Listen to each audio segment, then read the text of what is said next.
Kami pa rin dumarating sa Batangas Port ngayong Miyerkules Santo. Hindi na nga matawaran ang haba ng pila ng mga bakasyonista rito. May news to go si Joseph Morong live. Joseph? Yes, Hawi, dagsana yung ating mga kababayan dito sa Batangas. Pero ngayong last day na nga ng trabaho para sa karamihan nating mga kababayan at naghahabol na sila ng biyahe para sa Holy Week.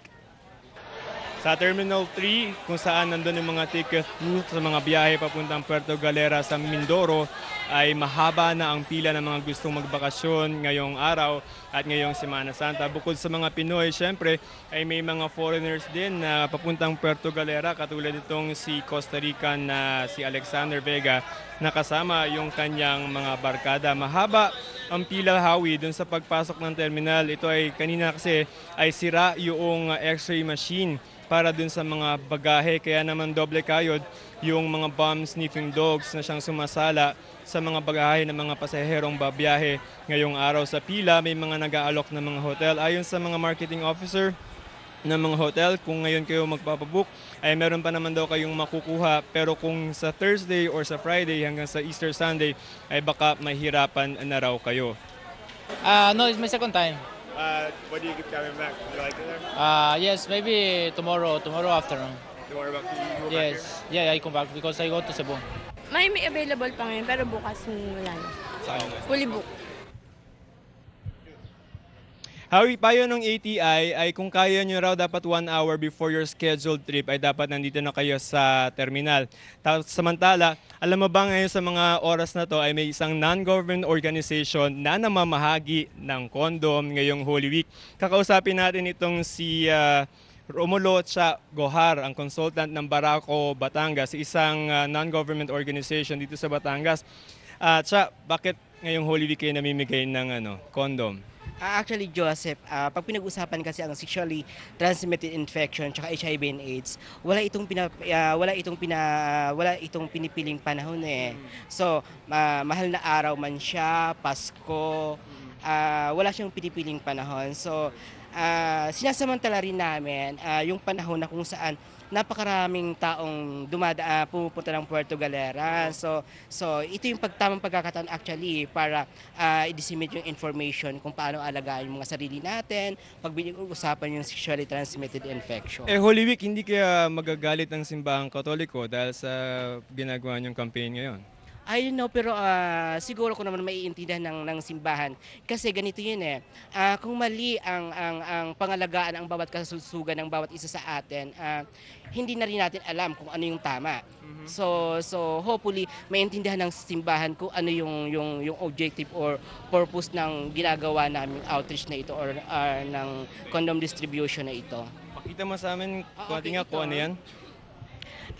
Yung IEC na ito, ang nilalaman nito kung paano tayo mag-undergo ng voluntary counseling and testing. Actually, yung ginagawa namin dito, dissemination ng information about STI at HIV and AIDS. Pero tomorrow, ang ASP or AIDS Society of the Philippines, magkakandak sila ng free testing for HIV and AIDS. Okay. So hopefully, yung mga nabibigyan namin ng mga information dito, sana ma-encourage sila pagdating doon na mag-undergo ng testing na ito. Okay, so ano yan? Mga condom yan? Yes, condom. Yung pinamimigay naming condom, generic yan. Funded pa ito ng Global Fund Project.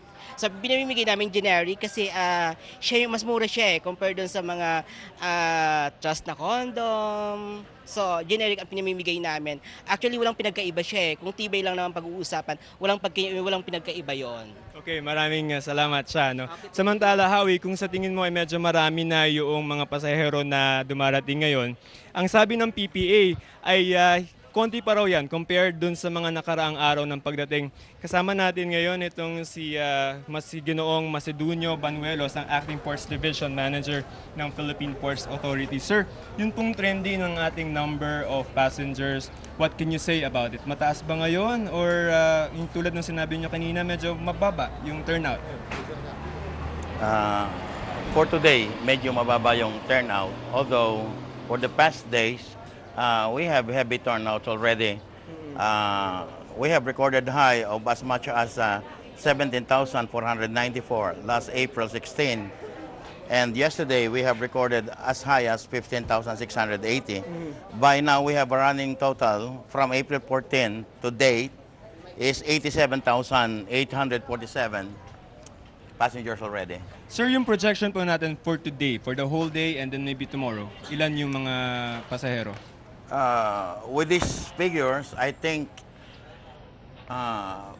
maybe by Good Friday or tomorrow, we'll be able to reach the century mark, 100,000. 100,000? Possibly. Okay. Sir, paano natin masisiguro na yung mga biyahero natin ay ligtas sa kanilang biyahe? Siguro, makikita naman ninyo na nandito ang mga different government agencies. We have the PPA, we have Marina, we have the Philippine Coast Guard. Okay. With us, we have the Crime Watch, Watch Force, we have the Rescue, we have Barako, we have REACT, and different cost-oriented organizations, which I think is great deterrent for whatever crime or bad intent they may lodge against our people, our travelers. Sir, advice po natin sa ating riding public, ano yung mga kailangan nilang tandaan para maging sure sila or secure sila sa kanilang pagbabiyahe ngayon? Dito po naman sa Batangas Port, meron tayong K9 dogs, K9 trainers, meron po tayong X-ray mobile, meron po tayong walk-through detectors and X-ray apparatus, and we also have different cost-oriented groups to look after our passengers. Pero mas maganda kung meron kayong kasamang bata, palaging you must have to be very careful and extra alert. Hawak-hawakan ng bata. And you must also be alert with your baggages. Mahirap naman ho yung pabayaan natin ang ating mga bagahe. Although may mga otoridad, mahirap din ho yung baka mamaya may makadampot or whatever. Hindi naman ho natin siguro maiiwasan na magkaroon ng mga ganong pagkakataon. Sir. Pero kung magkakaroon ng ganon, we have our authorities with us. Nandito lang sila. Pwede na tayong lumapit kahit anong oras. Okay. Sir, ano ba yung mga usong krimen pag mga ganitong panahon na maraming biyahero tayo dito? Ang krimen, usually, di mga pickpockets. Oo. Yan mga ganon. Tinatakbo yung mga pero those are isolated cases. Dito sa atin, sa Batangas Port, very seldom nagkakaroon ng mga ganong occurrences. Dahil napakarami nga ng otoridad na nakatingin at nagmamasid sa kanila. Aside from the 60 units closed-circuit television cameras na nakadeploy dyan kahit anong oras, nagmamasid dyan at nagmamadyak. Akala nila, hindi nila alam na may nakatutok sa kanilang camera. Akala nila basta-basta sila kumikilos dito. Pero on top of that, meron tayong mga CCTV cameras that could be played and recorded. Pwede namin i-review para malaman kung sino talaga yung mga gustong mag-isip ng masama sa kapwa nila. Sir, last na lang. Do you think magdadagdag pa tayo ng mga bangka at mga barko or hindi na muna? I think so far sa trend ng ng pasahe sa trend ng pasahero sa kanilang wave of arrivals and exodus, parang there is no need as of the moment. Okay. Kayang-kaya pa ng serbisyuhan ng marami nating Roro, fast crafts, outriggers, lahat ng klase ng sasakyang pandagat nandito naman, and they are sufficient enough to cope up with the requirements of our present volume. Okay, sir, maraming salamat po, Ginoong Banuelos, ang Acting Ports Division Manager ng Philippine Ports Authority dito sa Batangas Pier. Salamat din po.